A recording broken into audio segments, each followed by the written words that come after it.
ఇక ఈరోజు నాగర్ కర్నూలు జిల్లా ప్రధాన వార్తలు చూసినట్టయితే భూగర్భ జలాలు అడుగంటి రైతుల పంటలు ఎండిపోవడంతో రైతులంతా కూడా తల్లదిల్లుతున్న పరిస్థితి కనిపిస్తూ ఉంది. వంగూరు మండలం ఉల్పరలో ఉండేటువంటి ఒక రైతు దుందుబి నదిలో భూగర్భ జలాలు అడుగంటిపోవడంతో బోర్లు నడవక 6 ఎకరాలు వరి పంట వేస్తే 1 ఎకరా ఎండిపోయిందని చెప్పేసి ఆయన ఆవేదన చెందినటువంటి పరిస్థితి కనిపిస్తూ ఉంది. ఇదే విధంగా దుందుబి నది పరివాహక ప్రాంతం అంతా కూడా ఇసుక విచ్చలవిడిగా తీయడం ఒక ఎత్తు అయితే భూగర్భ జలాలు అడుగంటిపోతూ ఉన్నాయి. దీనికి సంబంధించి గతంలో బీఆర్ఎస్ ప్రభుత్వం ఉన్నప్పుడు భూగర్భ జలాలు సమృద్ధిగా ఉండేటివి.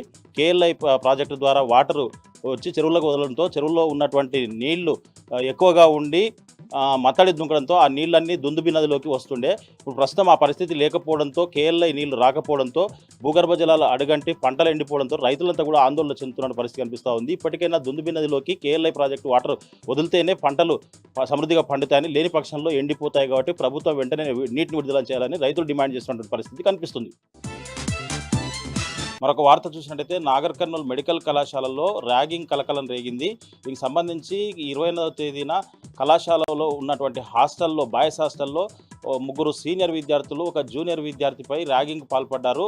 వాళ్ళు లేని సిలిండర్ను ఉన్నట్టుగా మోయాలని చెప్పడంతో రాకేష్ అనే జూనియర్ విద్యార్థి వాళ్ళకు సహకరించలేదని చెప్పేసి అతను బెల్టుతో అతన్ని కొట్టడంపై ముఖం పైన పిడిగుద్దులు గుద్దారు. దీనికి సంబంధించి అతనికి రక్తస్రావం కావడంతో అతను పోలీస్ స్టేషన్లో ఫిర్యాదు చేశారు. దీనికి సంబంధించి కళాశాలకు సంబంధించినటువంటి వైస్ ప్రిన్సిపాల్తో పాటు వాళ్ళంతా కూడా పోలీస్ స్టేషన్లో ఫిర్యాదు చేయడంతో పాటు తల్లిదండ్రులకు కూడా విషయం చెప్పామని చెప్తుండడంతో అక్కడ దీనిపైన పోలీసులు కేసు నమోదు చేసి దర్యాప్తు చేస్తున్నప్పటికీ మొత్తం మీద చూసినట్టయితే ర్యాగింగ్ కలకలం జిల్లా వ్యాప్తంగా కూడా సంచలనం సృష్టించింది. చదువుకునేటువంటి విద్యార్థులు ఇవేం పనులు అని చెప్పేసి కూడా పలువురు ఆశ్చర్యానికి గురైనటువంటి పరిస్థితి కనిపించింది. ఏదేమైనప్పటికీ ర్యాగింగ్కు పాల్పడ్డటువంటి సీనియర్ విద్యార్థులు ఎవరైతే ఉన్నారో వాళ్ళను కఠినంగా శిక్షించాలని చెప్పేసి కూడా పలు విద్యావేత్తలు అభిప్రాయపడుతున్నటువంటి పరిస్థితి కనిపిస్తుంది. మరొక వార్త చూసినట్లయితే ఎస్ఎల్బీసీ టన్నెల్లో ప్రమాదం జరిగి నేటికి 36 రోజులు అవుతున్నప్పటికీ అందులోనే ఇంకా 6 మంది చిక్కుకుని ఉన్నారు. కేవలం 2 మృతదేహాలు మాత్రమే బయటికి తీయగలిగారు. దీనికి సంబంధించి సహాయక చర్యలు ముమ్మరంగా కొనసాగుతున్నాయి. ప్రమాద స్థలంలో చిక్కుకున్నటువంటి లోకో ట్రైన్ ఇంజన్ ఏదైతే ఉందో అది అతి కష్టం మీద రెస్క్యూ టీమ్స్ బయటికి తీసుకురాగలిగారు.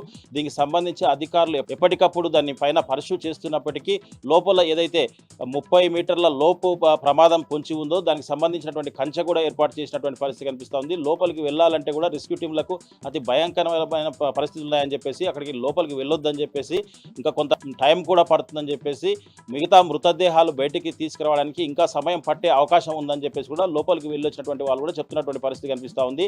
ఈ సహాయక చర్యలన్నింటినీ కూడా ప్రత్యేక అధికారి శివశంకర్ ఎప్పటికప్పుడు పర్యవేక్షిస్తున్నటువంటి పరిస్థితి కనిపిస్తుంది. మరొక వార్త చూసినట్టయితే నాగర్ కర్నూలు నియోజకవర్గంలో మాజీ ఎమ్మెల్యే మర్రి జనార్దన్ రెడ్డి ముస్లిం సోదరులకు రంజాన్ పండుగ సందర్భంగా ఇఫ్తార్ విందు ఏర్పాటు చేశారు. స్థానికంగా ఉండేటువంటి రూబీ గార్డెన్లో ముస్లిం సోదరులందరికీ కూడా రంజాన్ సందర్భంగా ఇఫ్తార్ విందు ఏర్పాటు చేయడంతో ముస్లిం సోదరులు అక్కడికి వచ్చి ఇఫ్తార్ విందులో పాల్గొన్నటువంటి ముస్లిం సోదరులకు రంజాన్ శుభాకాంక్షలు మాజీ ఎమ్మెల్యే మర్రి జనార్దన్ రెడ్డి తెలియజేయడంతో పాటు వాళ్లకు ఇఫ్తార్ విందు ఏర్పాటు చేయడం పట్ల కూడా ముస్లిం సోదరులంతా కూడా మాజీ ఎమ్మెల్యే మర్రి జనార్దన్ రెడ్డికి కృతజ్ఞతలు తెలియజేసినటువంటి పరిస్థితి కనిపించింది. గతంలో బీఆర్ఎస్ ప్రభుత్వంలో ఉన్నప్పుడు పేద ముస్లిం మైనార్టీలకు అందరూ కూడా బట్టలు కూడా ప్రభుత్వం ఇచ్చేదని చెప్పేసి, ఈ ప్రభుత్వం వచ్చాక అలాంటివి ఏమీ ఇవ్వకుండా కేవలం ఇఫ్తార్ విందుతో చేతులు దులుపుకుంటుందని చెప్పేసి, మళ్ళీ బీఆర్ఎస్ ప్రభుత్వం రాబోయే రోజుల్లో వస్తుందని, తప్పకుండా ముస్లిం సోదరులతో పాటు అన్ని మతాలకు కూడా ప్రాధాన్యత కూడా బీఆర్ఎస్ ప్రభుత్వం ఇస్తుందని చెప్పేసి కూడా మాజీ ఎమ్మెల్యే మర్రి జనార్దన్ రెడ్డి తెలిపినటువంటి పరిస్థితి కనిపించింది.